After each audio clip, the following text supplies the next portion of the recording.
안녕하세요. 오늘도 사연 살롱을 찾아주셔서 감사합니다.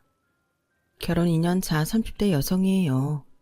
지금은 조금 나아졌지만 한동안 TV에서 첫사랑이란 단어만 나오면 속이 울렁거리고 욕지기가 일던 때가 있었어요. 첫사랑은 여자한테도 그렇지만 특히 남자한테는 꽤나 의미 있는 거잖아요. 그래서 더더욱 저는 마음고생을 해야만 했어요. 바로 자칭 내 남편의 첫사랑인 손이 동서 때문이었죠. 남편과 형님은 국민학교 동창이에요. 그래서 저는 모르는 남편의 어린 시절을 누구보다 잘 알고 있는 인물이죠. 솔직히 이 부분이 마음에 걸리지 않았다면 거짓말일 거예요. 남편과 내가 만나기 전 일이니 샘내지 말자고 애써 질투심을 억누르곤 했지만 그런 제게 툭하면 도발을 하는 형님 때문에 번번이 마음지옥에서 살았어요. 뿐만 아니라 형님의 이간질 때문에 저는 시댁에서 왕따까지 되었네요. 그 바람에 잊고 있었던 지난날 안 좋은 기억이 떠오르더라고요. 학창시절 저는 학교에서 왕따를 당했어요. 저를 그렇게 만든 사람은 저랑 제일 친했던 친구였어요. 중학생 때부터 베프로 지냈던 친구는 같은 고등학교에 진학해서도 꽤 친하게 지냈어요. 하지만 반도 달라지고 제가 새로운 친구들을 사귀게 되면서 친구가 저한테 서운했던 모양이에요. 서운한 마음을 말로 풀었더라면 좋았겠지만 친구는 엉뚱한 방법으로 제게 복수를 했어요. 저한테 도벽이 있다는 거짓 소문을 퍼뜨렸거든요. 그로 인해 저는 한순간에 왕따가 돼버렸어요. 나중에서야 소문의 근원지가 친구였다는 걸 알게 된 저는 친구를 찾아가서 따졌고 다음날 학교에 가보니 제가 앙심을 품고 친구를 찾아가 폭력을 휘둘렀다는 소문까지 퍼져 있더군요. 도벽에 폭력까지 제가 하지 않은 짓들로 저는 한순간에 몹쓸 인간이 돼버렸고 반대로 친구는 피해자 코스프레를 통해 주변의 동정을 받으며 지내게 되었죠. 그렇게 저는 고등학교 3년 내내 혼자 다녀야 했어요. 친구한테 배신을 당한 뒤로 3년 동안 사람들과 담을 쌓고 살던 게 버릇이 돼서 대학에 들어가서도 사람 사귀는 게 겁이 났어요. 누가 다가올라 치면 제가 먼저 차단을 하고 마음의 문을 걸어 잠그기 일쑤였죠. 그건 대학을 졸업하고 회사에 입사한 후에도 마찬가지였어요. 사람한테 상처받기 싫어서 벽을 쌓았던 것뿐인데 그러면 그럴수록 주변의 저에 대한 인상은 엉망이 되어 가더군요. 윤정 씨는 사람이 왜 그래? 막내면 막내답게 선배들 커피 심부름도 하고 싹싹하게 구는 맛도 있어야지. 왜 항상 꽂아 넣은 보리자루처럼 뻣뻣하게 굴어? 어떻게 신입이라고 저런 게 들어왔나 몰라.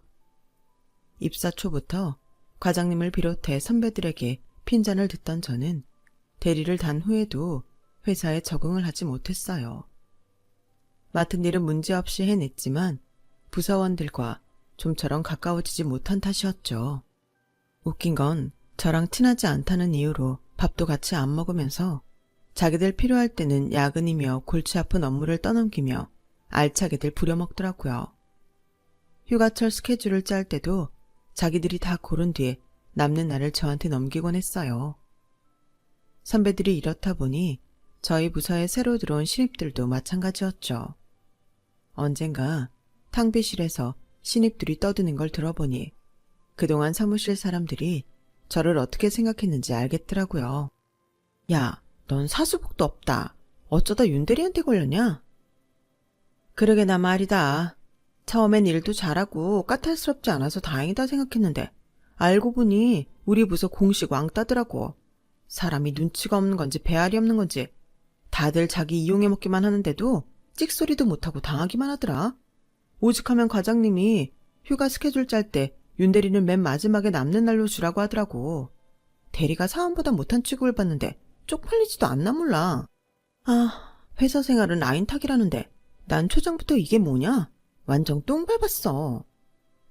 그놈의 얼어 죽을 왕따는 내 학창시절을 말아먹더니 이제는 회사 생활까지 엉망으로 만들었어요.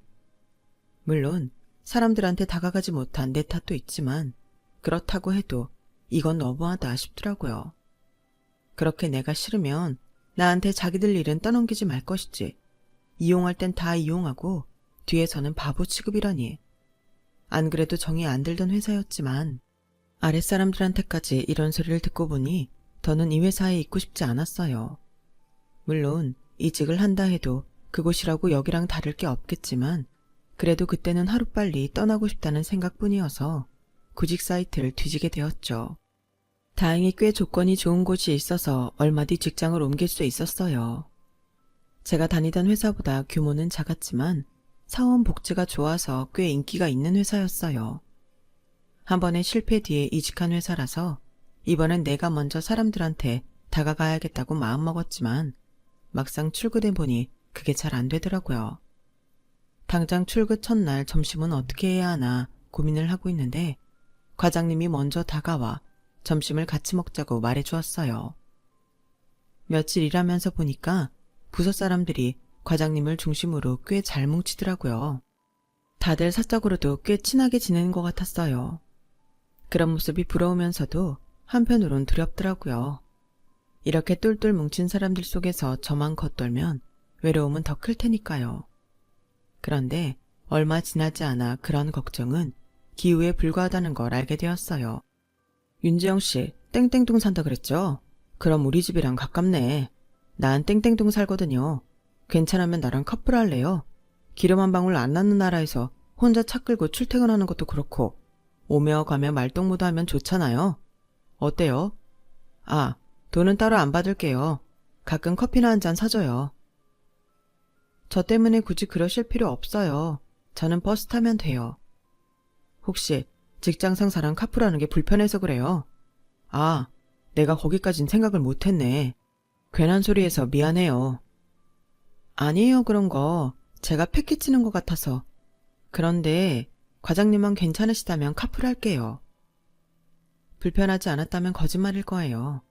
하지만 이직까지 하고도 사람들이랑 못 어울렸다간 또다시 왕따가 되지 않을까 하는 생각에 용기를 내보기로 했어요. 게다가 과장님은 성격이 워낙 좋아서 직장 상사임에도 불구하고 무척 편했거든요. 성격도 시원시원하고 운동을 좋아해서 그런가 늘 밝고 열정이 넘치는 분이었어요. 무엇보다 부서원들 중 누구도 소외되지 않도록 챙기는 모습이 인상적이기도 했고요. 그렇게 시작된 과장님과의 카풀은 제 직장 생활에 많은 변화를 가져왔어요. 처음엔 막연히 어색할 거라고 생각을 했는데 막상 과장님 차를 타보니 과장님 특유의 친화력 때문에 어색함보다는 친근감이 더 생기더라고요. 회사까지 가는 내내 소소한 일상 얘기부터 직장 생활 노하우까지 무르르듯 자연스럽게 흘러가다 보면 회사 주차장에 도착해 있곤 했어요. 이전 직장에서는 회사 입구만 들어서도 한숨이 나고 숨이 콱 막혔었는데 이직 후에는 그런 증상이 싹 사라져버렸죠. 게다가 과장님이 중간에서 다리를 놔주신 덕분에 사무실 직원들과도 금방 친해져서 직장 생활에 활력도 생겼어요. 그렇게 시간은 흘러 이직한 지 1년이 지나던 무렵까지도 저는 과장님과 카풀을 하고 있었어요. 그런데 회식 자리에서 뜻밖의 소식을 듣게 되었지 뭐예요. 참, 김 과장, 집들이는 언제 할 거야? 강남으로 이사한 지가 2달이 넘었는데 왜 아직 말이 없어? 하긴 총각 혼자 사는 집에서 집들이는 좀 그런가? 음식 해줄 사람도 없고 말이야. 그러게 올해는 제발 장가 좀 가라고. 지금껏 카풀을 하면서도 과장님이 이사를 갔다는 사실을 몰랐던 저는 조금 당황스럽더라고요. 강남이면 회사 근처인데 그럼 지난 2달 동안 저 때문에 일부러 다리까지 건너와서 저를 태우고 다시 회사로 갔다는 얘기니까요. 부장님의 갑작스러운 이사 발언 때문에 놀란 건 저뿐만이 아니었어요. 과장님 본인도 꽤 놀랐는지 슬쩍 제 눈치를 살피더라고요. 그날 회식이 끝나고 다들 집으로 돌아가는 길에 제가 과장님을 불렀어요. 과장님, 왜 진작 말씀 안 하셨어요? 강남으로 이사 가셔놓고 아침마다 저 때문에 저희 집까지 오셨던 거예요? 왜 그러셨어요? 진작 말씀하시지. 내일부터는 오시지 마세요. 저 대중교통 이용하면 돼요. 그러자 과장님이 난처한 표정으로 머리를 극적이더라고요. 저기 윤대리, 그냥 카풀 계속하면 안 될까요? 아침마다 윤대리가 싸우는 샌드위치 먹으면서 도란도란 얘기 나누는 게 낙이었거든요. 난 아침잠이 없어서 원래 일찍 일어나기도 하고 아침밥 챙겨줄 아내도 없어서 윤대리 아니면 아침도 굶어야 하고 아무튼 내가 좀 곤란해서요. 그러니까 그냥 카풀 계속하죠. 횡설수설하던 과장님은 본인도 말이 안 되는 소리라는 걸 아는지 한숨을 푹 쉬며 제 눈치만 보더라고요. 그러더니 작정한 사람처럼 저를 똑바로 보면서 말했어요. 아, 안 되겠다. 더는 못 속이겠네요. 저 윤지영 씨 좋아합니다.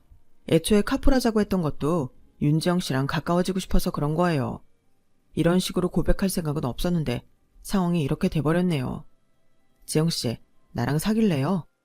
얼떨결에 사랑 고백에 이어 프로포즈를 받게 된 저는 어리나간 사람처럼 멍하게 서 있었어요. 그렇다고 싫었던 건 아니었어요. 오히려 그 반대였죠.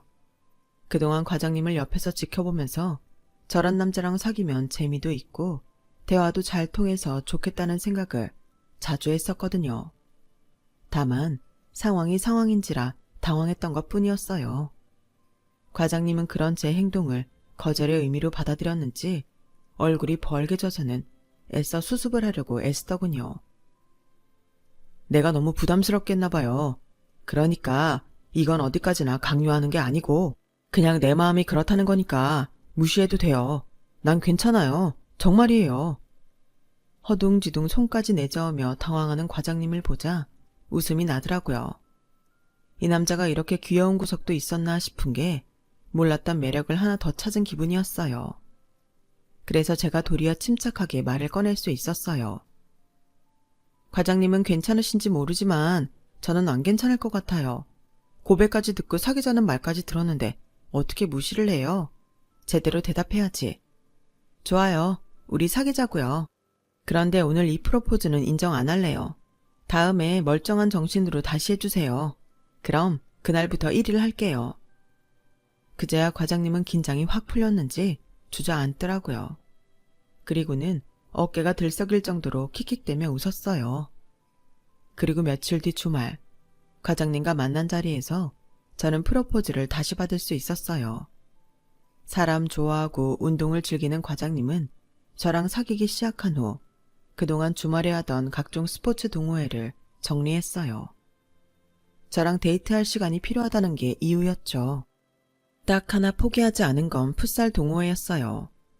운동으로 스트레스를 푸는 사람인 걸 뻔히 아는데 그마저도 그만두게 하면 안 될 것 같아서 제가 계속하라고 했죠. 연애를 하는 동안에도 과장님은 한결같이 쾌활하고 활동력이 넘쳤어요. 소심하고 정적인 저와는 완전 다른 성격이었지만 오히려 그래서 함께 있으면 즐겁고 신이 나더라고요. 이직 후 1년 차에 시작한 이후로 2년 가까이 연애를 한 우리는 결혼을 하게 되었어요. 노총각 둘째 아들이 결혼을 하겠다고 하니까 시댁 쪽에서는 다들 쌍수 들고 환영하는 분위기였어요. 저희 집도 다를 바 없었고요. 둘 다 직장 펀드 타겠다. 부모한테 손 안 벌리고 결혼 준비까지 할 수 있는 경제력을 갖췄으니 딱히 반대할 이유가 없었죠. 결혼식을 준비하면서 알게 된 건데 제 남편이 발이 엄청 넓긴 하더라고요. 결혼식장부터 웨딩 사진, 신혼여행, 심지어 한복까지 죄다 인맥을 통해 최상의 퀄리티로 저렴하게 준비할 수 있었어요. 거기다 친구들은 어찌나 많은지 예상 하객수만 해도 어마어마했어요. 반면에 저는 이렇다 할 친구도 없어서 초대해야 할 사람은 고작해야 직장 동료들 정도였어요. 너무 비교가 되니까 창피하더라고요. 이래서 사람들이 대행업체를 이용해 결혼식 하객을 부르는구나 실감했어요. 정연씨, 내가 좀 한심해 보이지. 이 나이 먹도록 변변한 친구도 없고 결혼식에 부를 동창들도 없고 말이야. 실은 내가 학창시절에 왕따를 심하게 당해서 친구도 없고 사람 사귀는 게 서툴러. 다른 사람은 몰라도 남편한테만큼은 제 과거를 털어놓아야겠다 싶어서 고등학생 시절에 당했던 일들을 얘기해 주었어요. 하필 제일 친했던 중학교 동창한테 당한 일이라서 중학교 때 친구들마저도 연락을 끊고 살았다고 말하자 남편이 제 등을 토닥여주더라고요. 우리 지영이 장하네. 그런 일을 겪고도 이렇게 번듯하게 자라줬잖아. 대단하고 기특해. 조금 전까지 담담하게 제 이야기를 하던 저는 남편의 위로에 눈물이 왈칵 쏟아졌어요. 난 지금까지 내 과거가 창피하다고만 생각해서 감추기에 급급했는데 기특하다는 말을 듣게 될 줄은 몰랐거든요. 가족들한테도 말 못하고 가슴속에 꼭꼭 숨겨두었던 지난날의 아픔이 남편의 한마디에 치유가 되는 기분이었어요. 그리고 이런 생각은 결혼식 당일에도 이어졌어요. 남편은 친구가 없는 저를 배려해 자신이 활동하는 풋살 동호회 사람들을 신부 측 하객으로 초대해 주었거든요.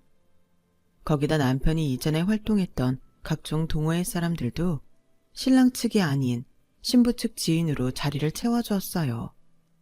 남편이 부탁한 거였죠. 덕분에 실상을 모르는 양가 부모님과 친인척들은 저를 교우관계가 좋은 사람으로 착각하게 되었어요. 지금 생각해도 제 남편처럼 사려 깊은 남자도 드물 것 같네요. 회사 근처에 집을 얻자니 강남이라 전세 보증금이 만만치 않아서 친정과 시댁이 가까운 땡땡동에 집을 구했어요. 어차피 회사 근처로 가기 힘들다면 차라리 아예 모르는 지역보다는 잘 아는 지역에서 사는 게 낫겠다 싶었거든요. 그러다 보니 생각지 못한 문제가 생기긴 했지만요. 저희 시부모님은 딱히 까탈스러운 분들은 아니셨어요. 아버님은 대학에서 행정직으로 일하시다가 퇴직하셨고 어머님은 동네 학원에서 피아노 학원을 운영하시다가 15년 전쯤 학원을 그만두신 뒤로 살림을 하고 계세요.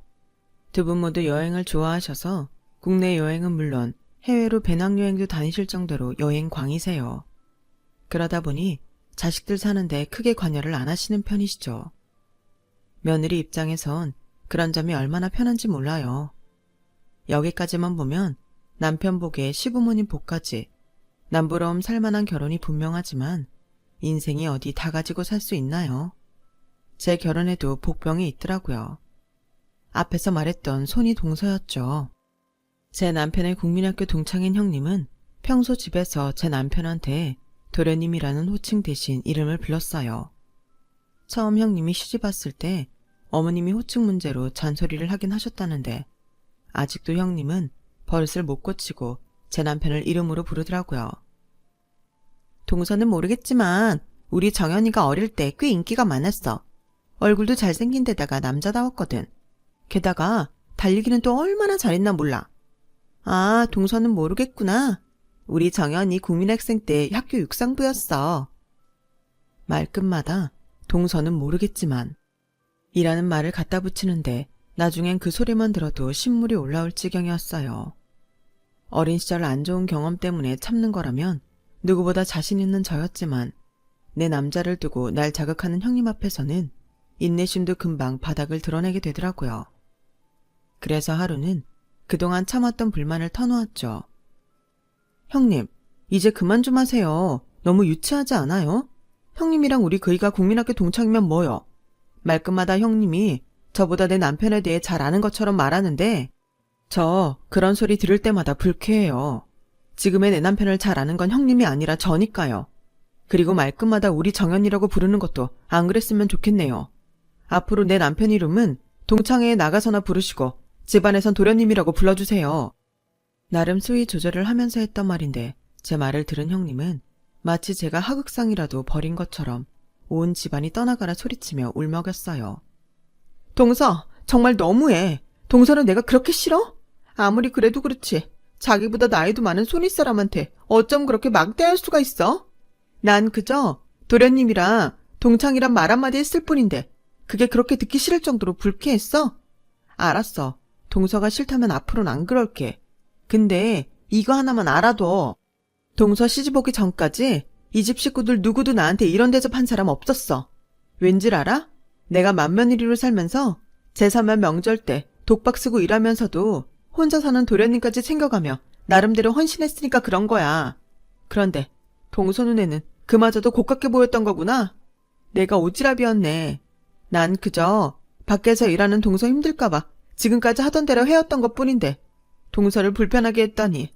다 내 탓이지 뭐. 내가 아주 죽일 년이네. 형님의 눈물겨운 원맨쇼에 넘어간 시어머니는 주방으로 달려와 저한테 한 소리 하셨어요. 얘 둘째야, 너 손윗사람한테 이게 무슨 짓이냐? 큰애 딴에는 너 위에서 한다고 한 모양인데 아무리 네 마음에 안 든다고 손윗사람한테 이러면 안 되지. 어서 큰애한테 사과해라. 아니에요, 어머님. 마음에서 안 내켜서 하는 사과 받아서 뭐해요? 그냥 제가 참을게요. 그냥 제가 나쁜 년 하고 말죠. 동서, 앞으로는 동서 말대로 괜한 참견 안 하고 입 닥치고 조용히 살게. 아, 진짜. 정말 욕이 목구멍까지 치고 올라왔어요. 이건 아주 사람 물먹이라고 작정한 사람 같더라고요. 그날 일로 시집 온 지 반년도 안 돼서 저는 온 집안 식구들의 눈총을 받게 되었어요. 그날 이후 형님은 일부러 저를 자극하곤 했어요.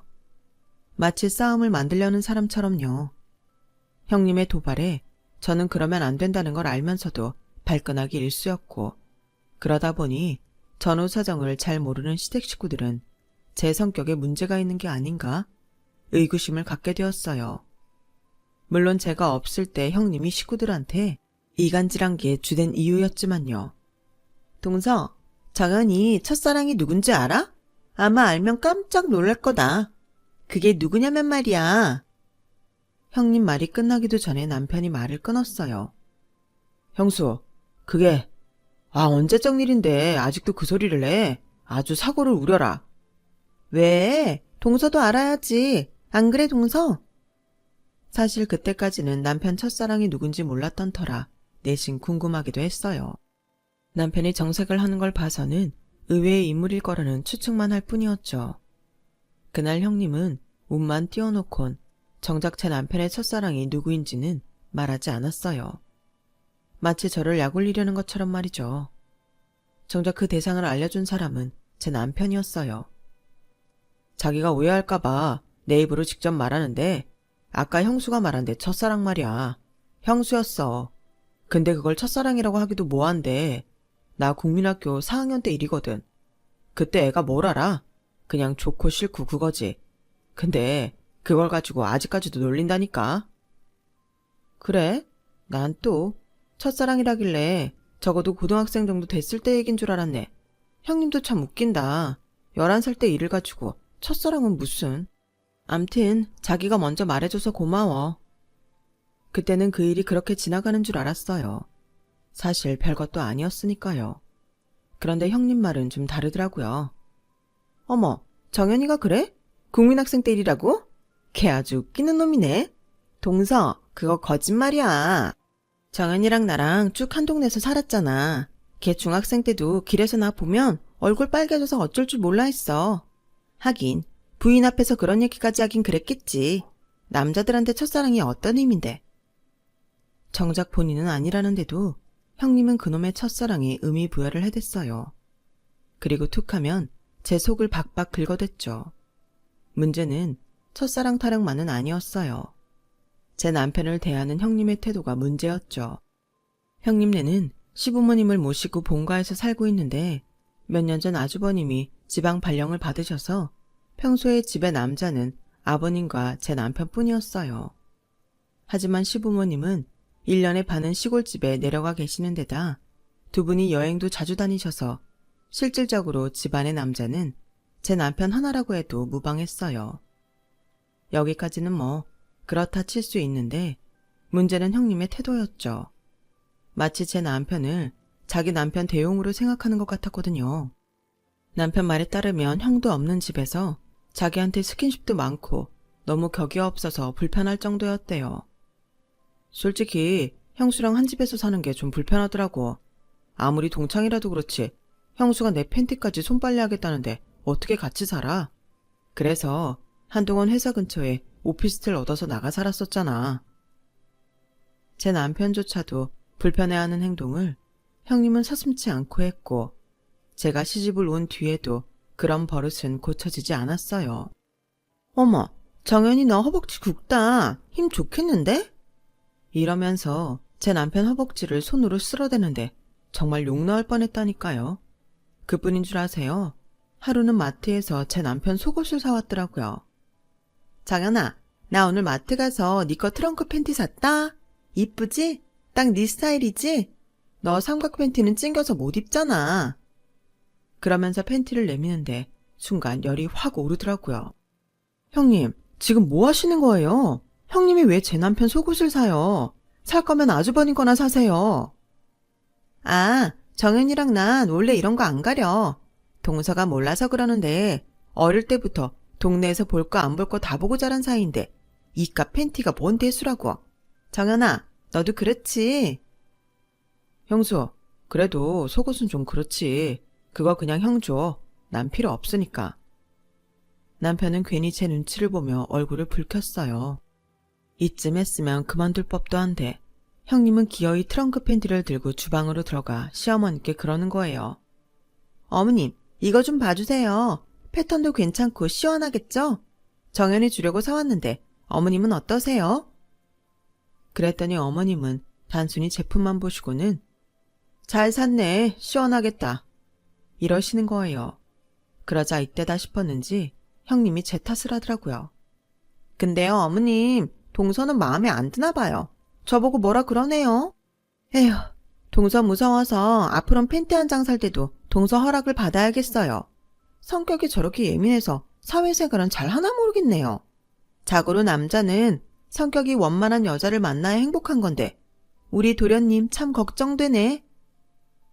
교묘하게 자기한테 유리한 말만 어머님 앞에서 전하면서 덤으로 저를 돌려가는 형님 때문에 저는 속이 부글부글 끓었어요. 매번 이런 일이 있을 때마다 제가 한마디 하면 동서는 너무 예민하다. 동서 친구 없지? 성격이 모나면 주변에 사람이 남아나질 않아.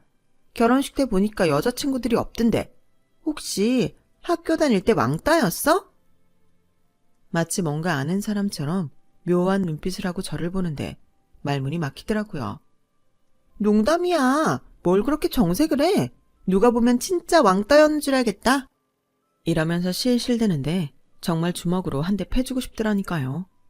그런데 이런 형님이 열받게 만든 사건이 생긴 거예요. 그날은 시부모님이 시골집에 다녀오신 날이라서 식구들이 다 같이 집에서 저녁을 먹게 되었어요. 주방에서 형님이랑 음식 준비를 하고 있는데 유치원에 다니는 조카가 저한테 손수 만든 초대장을 주더라고요. 작은 엄마, 이날 꼭 와주세요. 제가 제일 앞에서 춤추거든요. 꼭 보러 오세요. 초대장에는 삐뚤빼뚤한 글씨로 작은 엄마께라고 적혀 있더라고요. 그걸 본 형님은 왜 엄마한테는 안 주냐고 했더니 글쎄 조카가 뭐라고 했는지 아세요? 난 작은 엄마가 왔으면 좋겠어. 작은 엄마는 예쁘고 옷도 잘 입고 머리도 항상 예쁘게 하고 있잖아. 그래서 친구들한테 자랑하고 싶어. 그 말을 들은 형님은 얼굴이 확 굳어서는 입술을 꽉 깨문 채 아무 말도 안 했어요. 그때는 그냥 조카가 나 대신 한 방 먹여준 것 같아서 기분이 좋았는데 그날의 일로 집안이 발칵 뒤집힐 줄 누가 알았겠어요. 조카의 발표에 초대를 받은 저는 회사에 월차까지 내고 아이가 다니는 유치원에 갔어요. 그런데 유치원에 도착해보니 형님이 먼저 와 계시더라고요. 형님은 엄마들한테 둘러싸인 채 목소리 톤을 높여가며 웃고 있었어요. 무슨 일이 있나 궁금해서 슬쩍 들여다봤더니 글쎄 머리끝부터 발끝까지 명품으로 도배를 했더라고요. 형님, 이게 다 뭐예요? 어머, 동서는 명품 잘 모르는구나. 하긴 동서 월급에 이런 걸 써보기나 했겠어? 나야 대학 다닐 때부터 친정아버지가 자주 사주셔서 자주 들고 다니던 거라 익숙하지만 이참에 내가 동서하는 거 봐서 쓰다가 실증 나면 하나 줄게. 솔직히 명품이 부럽지는 않았어요. 그저 형님 친정이 좀 사는 집이었구나 하는 정도로 생각했을 뿐이죠. 그런데 그날 이후 형님의 명품 취장은 점점 더 심해졌어요. 동네 재래시장을 갈 때도 수백만 원짜리 백을 들고 갈 정도로요. 뿐만 아니라 별일 없이 그냥 집에 있으면서도 샵에 가서 드라이를 하고 올 정도로 외모 치장에도 열을 올렸죠. 그리곤 작정한 듯이 제 앞에서 딸아이를 불러 그러는 거예요. 아리야, 엄마가 예뻐, 작은 엄마가 예뻐? 목이며 손가락에 낀 번쩍이는 액세서리를 흔들며 마치 아이를 홀릴 듯 묻자 조카가 지 엄마가 예쁘다고 했더니 그제야 저 보란 듯이 깔깔대며 웃더라고요. 그치, 엄마가 예쁘지? 그래서 작은 아빠도 엄마를 좋아했잖아. 엄마가 작은 아빠 첫사랑이거든. 첫사랑이 뭔 줄 알아? 맨 처음 사랑에 빠진 사람을 보고 첫사랑이라고 그러는 거야. 나이가 들어도 첫사랑은 절대로 못 잊거든. 이건 완전 저 들으라고 하는 소리였어요. 형님, 지금 뭐 하자는 거예요? 애한테 그게 할 소리예요. 어머 동서, 내가 뭘 잘못했다고 또 이러는 거야. 동서 정말 성격에 문제 있는 거 아니야? 동서 아무래도 병원에 한번 가봐야겠다. 내가 진심으로 걱정돼서 하는 말이야. 그리고 왜 애 앞에서 소리를 질러? 아리야, 놀랐지? 울지 마. 뚝! 작은 엄마가 엄마 부러워서 그러는 거야. 결국 그날 저는 이성을 놓고 형님이랑 대판 싸웠어요. 이번에도 형님은 눈물까지 뚝뚝 흘리며 시어머니 앞에서 피해자 코스프레를 하더군요. 안 그래도 형님의 이간질 때문에 저와 사이가 소원해진 시어머니는 형님 편을 드시며 저를 집으로 돌려보내셨어요. 집으로 돌아온 저는 억울해서 한참을 울다가 잠이 들었고 퇴근한 남편이 퉁퉁 부은 제 눈을 보고는 무슨 일이냐고 묻더라고요. 여보, 나 정말 형님 때문에 억울해서 못 살겠어. 이젠 하다하다 애 앞에서까지 자기가 당신 첫사랑이라면서 내 속을 긁는데 정말 미치겠다니까. 어머님한테 뭐라고 했는지 어머님도 형님 편만 드시고 형님이 나보고 성격 이상이라고 병원에 가보란 소리까지 했다니까. 애처럼 엉엉 우는 저를 본 남편은 자기가 형님이랑 얘기를 해보겠다며 나갔어요. 그리고 그날 밤 남편은 자정이 다 돼서야 집에 돌아왔어요. 아무래도 형님하고 얘기가 잘 안 된 것 같았어요. 그리고 그날 이후 남편의 말에 따라 한동안 본가에 발길을 끊고 살게 되었어요. 그런데 사람 일 한 치 앞도 모른다고 몇 달 뒤 집안에 난리가 났지 뭐예요. 아주버님이 형님이랑 별거에 들어간 거예요. 어머님 호출을 받고 본가에 갔더니 어머님이 그러시는 거예요. 세상에, 그게 간이 부었지. 지 남편은 혼자 지방에 내려가 그 고생을 하고 돈을 버는데 지 남편 사는 곳은 들여다볼 생각도 않고 생활비까지 빼돌려선 그 비싼 백이며 구두를 사 신어? 글쎄, 그네가 지난 몇 달간 쓴 카드값이 2천만 원이 넘는단다. 그뿐인 줄 아니? 아리 앞으로 들어둔 적금이며 예금까지 홀라당 빼서는 보톡스에 피부관리까지 받으러 다녔단다. 이게 제정신 박힌 사람이 할 짓이니? 그래놓곤 동창회에 나가서 둘째가 아직도 지를 못 잊어서 이혼하려고 그런다고 거짓말까지 해서는 내 두 아들 얼굴에 먹칠까지 했잖니. 아우 나쁜 년. 저한테 자랑했던 돈 많은 친정아빠는 애초에 없었어요. 형님이 중학생 때 돌아가셨더라고요.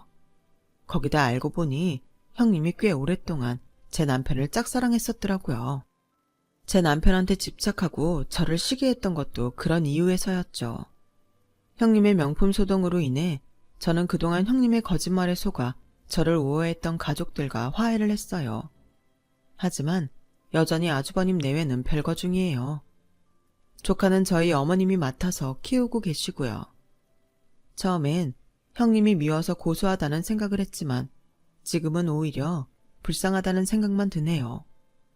말도 안 되는 거짓말에 분수에 넘치는 사치까지 부린 형님의 행동 이변엔 자기 자신에 대한 자존감이 너무 낮았던 게 원인이 아닐까 생각하거든요. 그리고 그건 어쩌면 자신이 사랑받지 못했다는 서운함 때문이기도 할 테고요.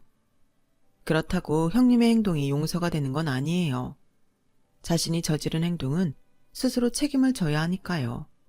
그래야 진정한 어른이겠죠. 저도 더 어른답게 생각하고 행동하려고 노력해야겠습니다. 지금까지 제 사연을 들어주셔서 감사합니다. 건강하시고 행복하세요.